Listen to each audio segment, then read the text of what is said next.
Hey guys, how are you? It's Owen here from UCC Students Union. How are you all keeping? Just want to run through a few things quickly with you. I have a load to do today, and I know you all want to talk about conferring charges. I'm going to actually do a separate vlog for conferring charges and tell you all about it. But we're out of the office for the past 2 weeks. Last week, the university was closed, except for the library, as some of you probably well know.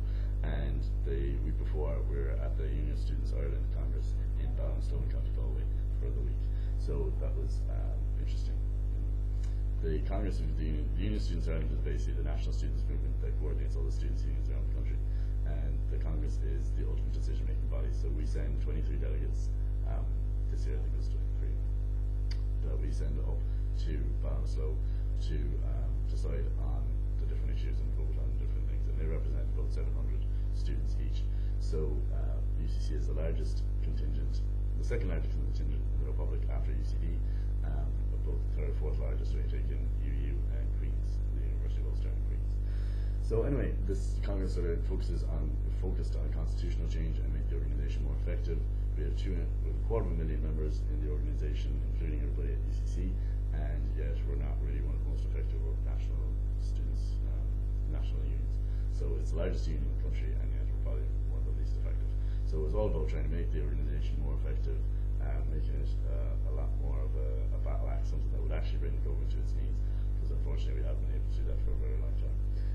So in the run-up to it, the presidents from all different from around the country were meeting to talk about different issues. We came up with a few motions to put forward to the Congress floor. Some did well, some others didn't. So I'll tell you a little bit about that. We had the elections as well of the new USI officers. So the people who were elected were the president, the deputy president, the welfare officer. The president was Gary Redmond, president of UCD Students Union, current president of UCD Students Union. Conor Breen, the deputy was elected to the deputy president role, and he's the current president of the Trinity Students Union. And Rebecca Murphy, our very own welfare officer, was elected as the welfare officer of the Students Union. The positions still open are education officer, equality officer, and the LGBTRO, which is the lesbian, gay, bisexual, and transgender rights officer. So if you're interested in running for any of those positions, please do get on to me. I can nominate you for any single one of them. And it's to represent students on a national level, basically up and down at their offices in Coleman.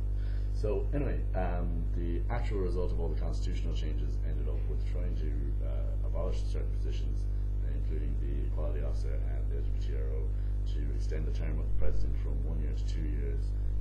Those are the sort of constitutional things. And also there was sort of a lot of stuff about head shops and about national affairs and all that sort of jazz. So the actual result that sort of ended up happening was that a lot of the proposals that were coming forward from the presidents failed, with the exception of the LGBTRO motion, which actually, although it wasn't put to the floor, ended up with the LGBTRO becoming a part-time paid officer rather than a full-time paid officer. So instead of out of the about €700,000 that USI has, about €30,000 would go towards LGBTRO, just the wages for the LGBTRO. It's now going to be €12,000, and they're working on a part-time basis about 21 hours a week. So it's trying to free up a little bit more funding so that we can dedicate a lot more money towards different issues. Just to give you an idea, 250,000 members in USI, a budget of about 700,000, and the INTO, which is the teachers union, has about 33,000 members, and they have a budget of 13 million. So in terms of effectiveness and how effective you can be, obviously money is related to that. So we're trying to look at generally more income as well. There was also a challenge to the election. The Northern Area Officer has made an official challenge, well not an official challenge, but he's written officially to the USI Steering Committee, the Finance Committee and the Elections Committee about how the election was conducted, because MANU, which wasn't fully a constituent organisation of the Union of Students Ireland, was given a partial vote at Congress, and that obviously had an influence on the elections. One of the elections was quite tight in President, so about three votes apiece. Was given 5, so it was kind of like, whoa, do you know which is which?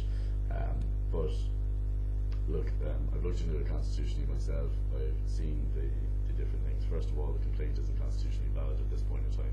It should have been made before the ballot boxes are open, or a week after the count was done. Secondly, the National Council did agree, which is the Council of all the Presidents, did agree to those votes being put forward. And also there is a precedent for this happening before. So in a court of law, precedent and constitutional entitlements would sort of hold up, and they would be weighted evenly. So look, that's sort of the way it is at the moment. I'll let you know of any further updates. updates on that. But it's a little bit of political intrigue for you anyway. Okay, going on to the Conferring charge.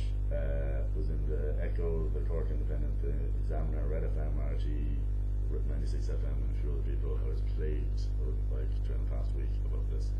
Talking to a few students about it as well. We are fighting this, and I can't urge you enough. If you really do feel strongly about it, to get involved.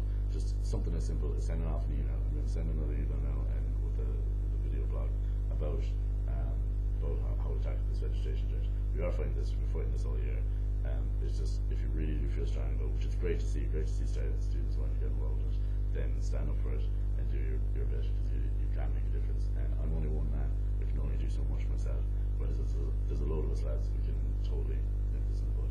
Alright, so look, I gotta run. I have a million one things to do, including this Conferring debacle. So I'll talk to you soon, and hope you're all studying well and doing well and all that jazz. Alright?